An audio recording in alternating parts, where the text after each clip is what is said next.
नमस्कार, आप देख रहे हैं भारत एक्सप्रेस। मैं हूं आपके साथ आरती पाठक।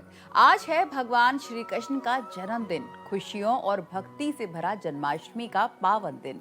स्वागत है आपका। आज हम बात करेंगे श्री कृष्ण के जन्म की कहानी के बारे में, इस दिन का महत्व और आपके लिए खास ज्योतिषीय सलाह। भगवान श्री कृष्ण को कैसे करें प्रसन्न, क्या है पूजा की विधि, किस राशि वाले पर कैसे होंगे भगवान मेहरबान, सब कुछ जानेंगे विख्यात ज्योतिषाचार्य अलंकृता मानवी जी के साथ। तो अगले आधे घंटे बने रहिए हमारे साथ और देखिए कृष्ण राशि चक्र। तो आइए मिलकर मनाएं जन्माष्टमी और सुने क्या कहते हैं आपके तारे। बहुत बहुत स्वागत है अलंकृता जी आपका हमारे खास शो में। धन्यवाद आरती जी। और सबसे पहले अपने सभी दर्शकों को कृष्ण जन्माष्टमी की बहुत सारी शुभकामनाएं। कृष्णाय वासुदेवाय हरे परमात्मने प्रणतः क्लेश नाशाय गोविंदाय नमो नमः। जी हाँ, वो कहते हैं कि कृष्ण जन्माष्टमी पे जो भी व्यक्ति प्रभु का नाम भर ही ले लेता है वो तर जाता है। तो अब तो पूर्ण प्रभु का प्राकट्य दिवस है, प्रभु का जन्म दिवस है और बहुत सारी ऐसी पूजा और भक्ति और ईश्वरीय कर्म हैं जो करके हम अपने जीवन को ईश्वरीय कर्म करके एक ऐसा फल प्राप्त कर सकते हैं जो हमारे आने वाले सालों को बेहतर कर सके। बिल्कुल। और सबसे पहले इस खास शो कृष्ण राशि चक्र में हम बात करेंगे पूजा करने के तरीके के बारे में। तो अलंकृता जी, आपसे सबसे पहले जानना चाहेंगे भगवान श्री कृष्ण की पूजा करने का क्या तरीका है जिससे भगवान श्री कृष्ण और ज्यादा खुश हो जाएं जन्माष्टमी के इस पावन अवसर पर। जी, नंद के घर आनंद भयो, जय कन्हैया लाल की। और ये जो प्राकट्य दिवस प्रभु का हम मनाते हैं, उनका जन्म दिवस मनाते हैं, ये उत्साह का, उत्सव का और अपने मन को प्रफुल्लित करने का त्यौहार है। तो सबसे पहले इस त्यौहार में आपको दिन की शुरुआत कैसे करनी है वो मैं आपको बताती हूँ कि आप सबसे पहले अपना स्नान इत्यादि करके, स्नान में अगर गंगा जल हो तो वो मिला लें। उसके बाद आप दिन की शुरुआत करें। आप शुद्ध वस्त्रों का आप अगर पहनेंगे आज तो अच्छी बात होगी। आप जहाँ जिस जगह पे आप पूजा करने वाले हैं या विधि बनाने वाले हैं उस जगह को भी आप पवित्र कर लें और गंगा जल से पवित्र कर लें। और उसके बाद वहाँ पे विराजमान करें आप चौकी। और चौकी पर आप लाल या पीला नया कपड़ा, याद रखिएगा नया जो पूजा का वस्त्र होता है उससे चौकी को आप अच्छी तरह से पवित्र करके उसे वहाँ पे स्थापित कर दें। और उसके बाद वहाँ पे स्थापित करें आप कृष्ण की, श्री कृष्ण की, लड्डू गोपाल की या जो भी आप मूर्ति विराजमान करना चाहते हैं वहाँ उस मूर्ति को आप विराजमान करें। उसके बाद आप मूर्ति का सबसे पहले शंख ले लें और उस शंख में पंचामृत, पंचामृत आप सभी को पता होगा, गाय का अगर दूध हो, गाय का घी हो, गाय का अगर जो देसी गाय हैं उसका खासकर अगर आप पंचामृत में दूध, दही और घी का इस्तेमाल करते हैं, उसके बाद शहद और गंगा जल, उससे पंचामृत बनता है। और पंचामृत में तुलसी का एक ही पत्ता, लेकिन तुलसी माता का एक पत्ता अवश्य डालें। और उसके बाद शंख से प्रभु को स्नान कराएं पंचामृत से और फिर गंगा जल से उनका स्नान करके उन्हें साफ कपड़े से नहला धुलाकर आप जो है प्रभु का वस्त्र से आप उन्हें पीले वस्त्र, लाल वस्त्र आज के दिन पहनाएं, अति उत्तम रहेगा। और फिर प्रभु का पूर्ण रूप से आप श्रृंगार करें, जिस भी ढंग से आप प्रभु का श्रृंगार करना चाहते हैं। और जब आप ये सारी योजनाएं कर रहे होंगे तो उस वक्त आपको खुद ही भूल जाएगा कि आपने भोजन किया ना किया। तो आज के दिन जो व्रत है उसका बहुत ही महत्व होता है। उसके बाद आप प्रभु को जो है फूल, चंदन, तुलसी पत्ता जो है प्रभु को अति प्रिय है। तो अगर आप प्रभु को भोग भी लगाएं तो उस भोग में तुलसी अवश्य रखें, तभी जो कहा जाता है प्रभु उस भोग को भी स्वीकार करेंगे। अब प्रभु का अत्यंत प्रिय भोग क्या है? अत्यंत प्रिय भोग है माखन और मिश्री।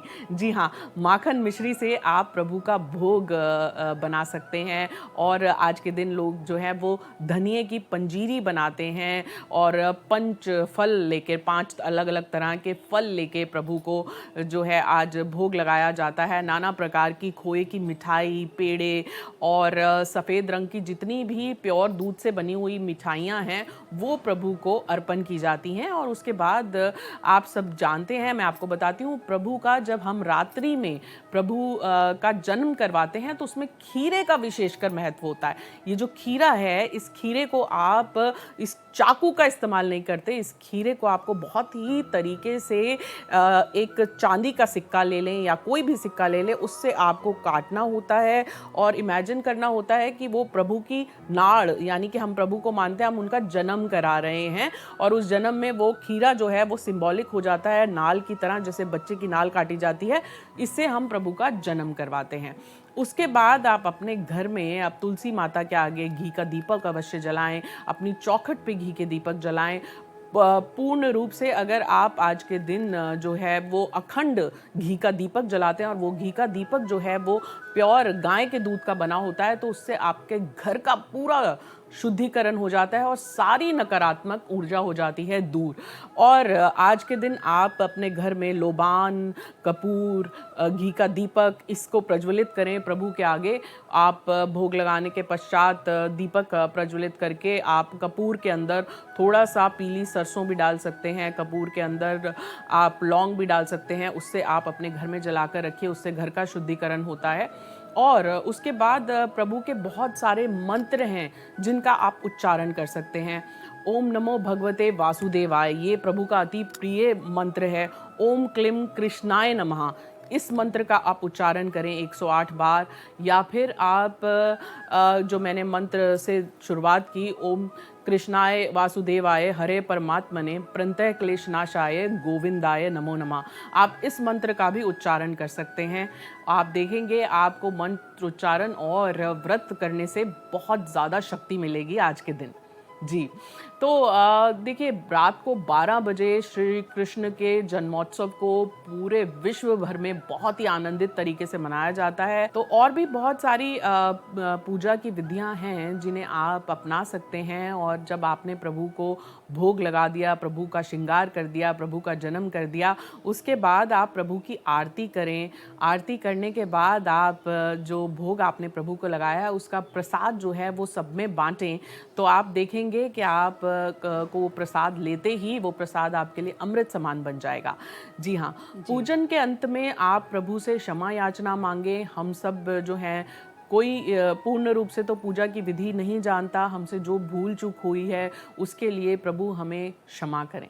जी अलंकृता जी, लेकिन आपने जिस तरह से पूरी विधि बताई है पूजा की, उससे जन्माष्टमी पूजन और ज़्यादा आसान और अर्थपूर्ण समझने लगा है। अब बात कर लेते हैं श्री कृष्ण जन्माष्टमी पर पूजा के लाभ क्या होते हैं।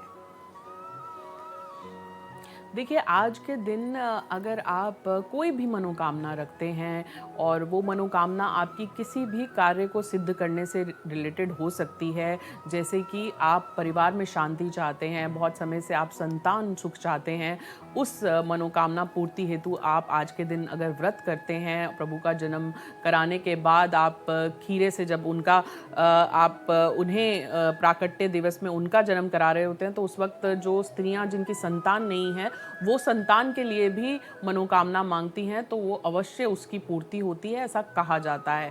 और उसके बाद आपके घर में जब आप कृष्ण जन्माष्टमी की पूजा करते हैं और घर में जो है ये भोग प्रसाद बनाते हैं, प्रभु का श्रृंगार करते हैं, व्रत रखते हैं, तो आपके घर में भी सकारात्मक ऊर्जा और सौभाग्य स्वयं ही चल के आता है। देखिए, श्री कृष्ण जो हैं वो तो स्वयं सृष्टि के कर्ता हैं और वो भगवान, एक ही भगवान है जो बोल के गए हैं कि मैं भगवान का रूप हूँ, विष्णु का रूप हैं और हमारे सृष्टि के संचालक हैं। तो उनके जन्म दिवस को जब हम अंतर मन में उन्हें प्रेम पूर्वक याद करके, व्रत करके, उनका नाम लेके हम जब ये मनाते हैं, तो सकारात्मक ऊर्जा हमारे आसपास खुद ही चल के आ जाती है।